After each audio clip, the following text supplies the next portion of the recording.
Olá, hoje a gente vai mergulhar numa coisa que, assim, todo mundo usa o tempo todo sem nem pensar. A linguagem. Exato, mas não de um jeito teórico, sabe? De livro didático. As fontes que a gente recebeu são de um guia de conversação, então o foco é no inglês da vida real. E a gente vai explorar como o idioma se vira para lidar com três coisas bem diferentes: o futuro, a arte de contar uma história e, claro, a comunicação eletrônica. É isso aí. A missão aqui é ir além da gramática básica, né? A gente vai desvendar as nuances. Por exemplo, como uma simples escolha de palavras ao falar do futuro pode indicar uma probabilidade de, sei lá, 99% ou de só 10% de algo acontecer. Nossa, uma diferença brutal. E depois a gente vai decodificar a linguagem abreviada de texto e e-mail, que às vezes parece um código secreto mesmo. Um código que todo mundo finge que entende, mas que vira e mexe causa uma confusão, certo? Então vamos começar por essa viagem no tempo, para o futuro. Vamos lá. Na escola, a gente aprende que o will é futuro e pronto, né? Mas na prática, a coisa é bem mais complicada. Muito mais. O inglês, nesse ponto, é quase obcecado com o grau de certeza. Não basta só dizer o que vai acontecer, tem que sinalizar o quão provável é que aquilo aconteça, sabe? Entendi. É como se cada tempo verbal do futuro viesse com um termômetro de probabilidade embutido. Um termômetro de probabilidade, gostei disso. Então, qual é o nível máximo? O 99% de certeza? Olha, o mais curioso é que, pro que é praticamente 100% certo, tipo um evento agendado, um horário de voo, uma sessão de cinema, o inglês usa o presente simples. Peraí, como assim? O presente... 4 o'clock. O voo sai às 4. Não é sairá, é sai. É um fato que tá no calendário, entende? Cara, isso é uma daquelas armadilhas clássicas para quem tá aprendendo, né? Porque parece totalmente contraintuitivo. Totalmente. Porque a lógica não é sobre o tempo cronológico, e sim sobre a certeza. Se tá na programação, no ingresso, no sistema da companhia aérea, é tratado como um fato. Ponto. Como na conversa entre o Raj e a Ines na fonte, né? Que um pergunta, a que horas o filme começa? E a resposta é, começa às 7h30. Exatamente. Direto, factual, sem espaço para dúvida. Ok, entendi. É a certeza de um evento agendado. E se a gente descer um degrau nessa escada? Tipo, para um plano pessoal, algo que eu decidi que vou fazer. Aí a gente entra no território dos 95% de certeza, que são os planos e intenções mais firmes. Aqui, as estrelas são o going to e o presente contínuo.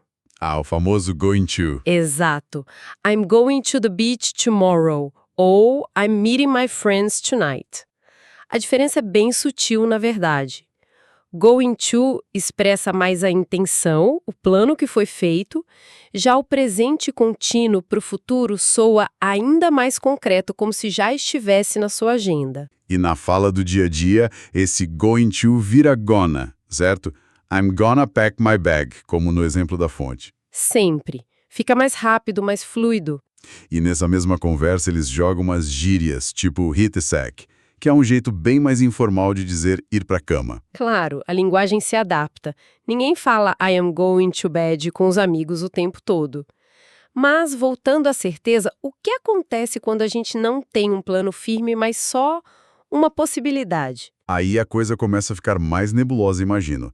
É onde entra o talvez. Precisamente. E para cada nível de talvez, tem uma palavra. Se a chance é de uns 75%, você usa will probably.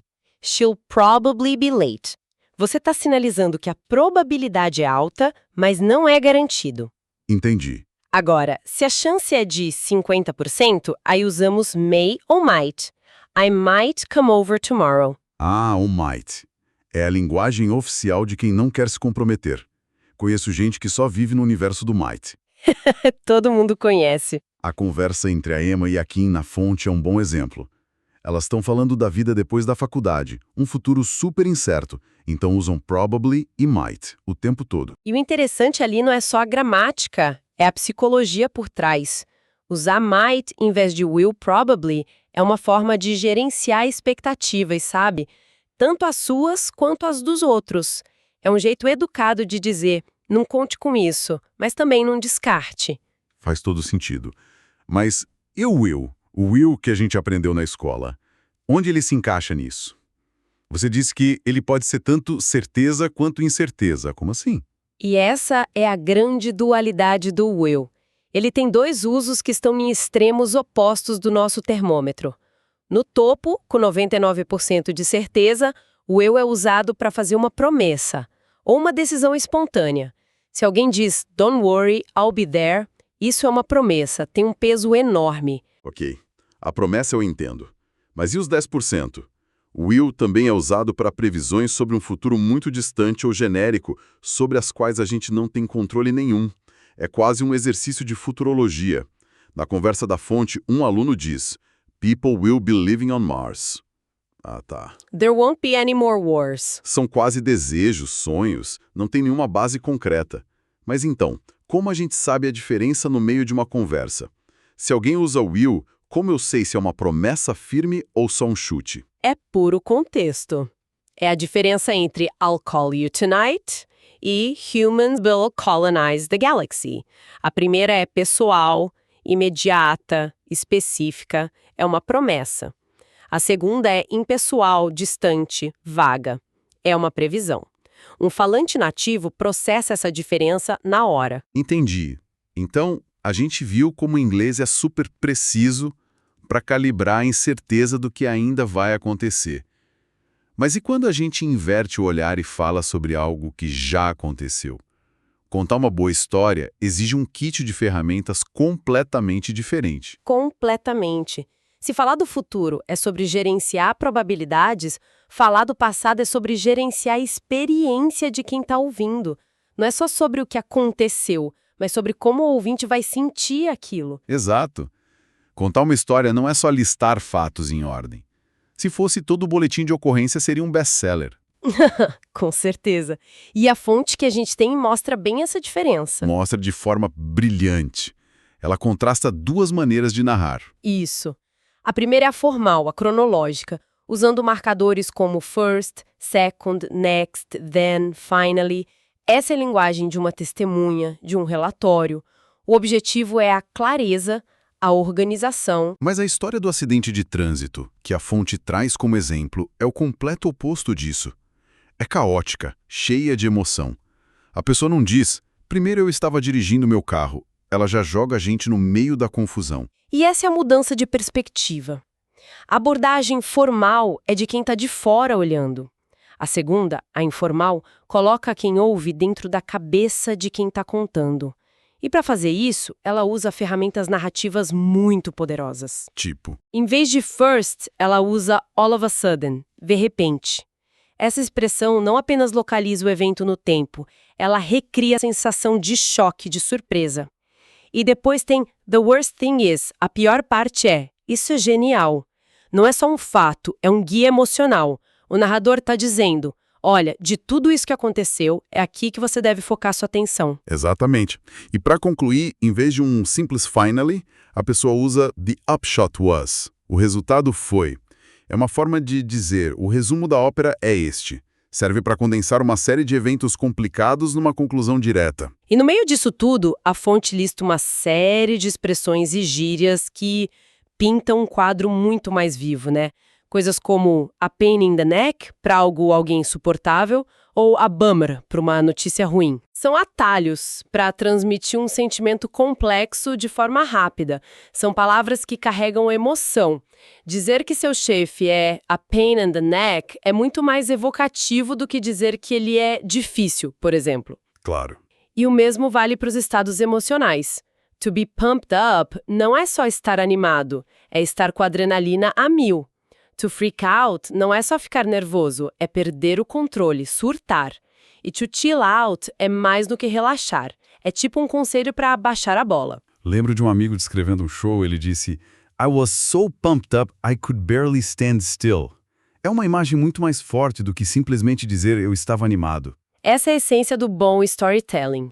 E essa habilidade de transmitir emoção e urgência com poucas palavras é uma ponte perfeita para o nosso próximo tópico. Totalmente. Porque se tem um lugar onde a linguagem foi forçada a se tornar compacta e cheia de subtexto, foi na comunicação eletrônica. Sem dúvida.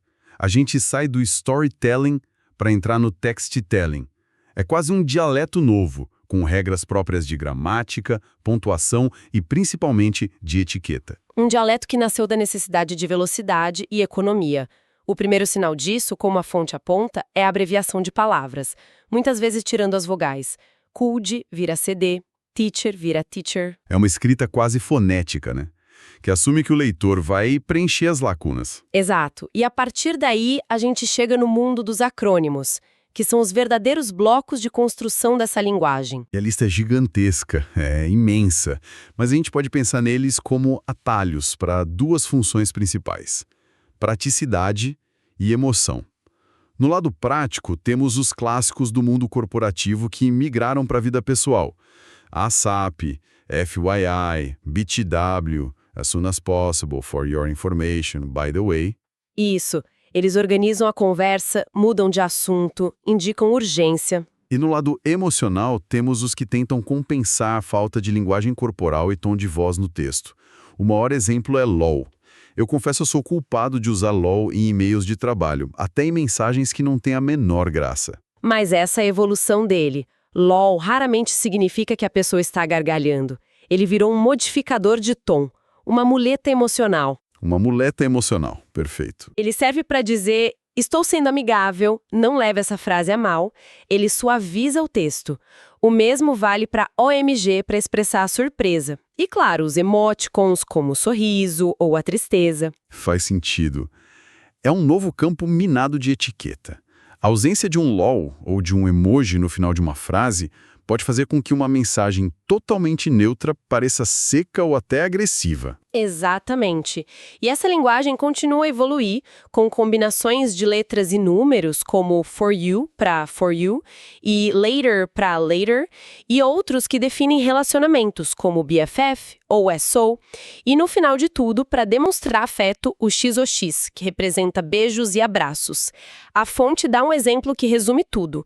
CN You come over as a P, que traduzindo seria Can you come over as soon as possible? É impressionante. Eles cortaram mais da metade das letras e a mensagem continua perfeitamente clara para quem conhece o código. É a língua evoluindo em tempo real, sabe? Sob a pressão da velocidade.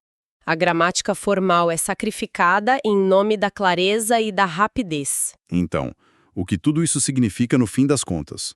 A gente passou pela linguagem da probabilidade para o futuro, pela linguagem da emoção para o passado e pela linguagem da velocidade para o presente. São 3 modos de operação muito distintos do mesmo idioma, cada um com suas ferramentas e regras. E o ponto de conexão é que a fluência real no idioma não vem de saber o dicionário, mas de entender esses modos de operação. É compreender o contexto, a intenção, as regras não escritas por trás das palavras. É a diferença entre saber montar as peças de um quebra-cabeça e saber enxergar a imagem completa. Exato.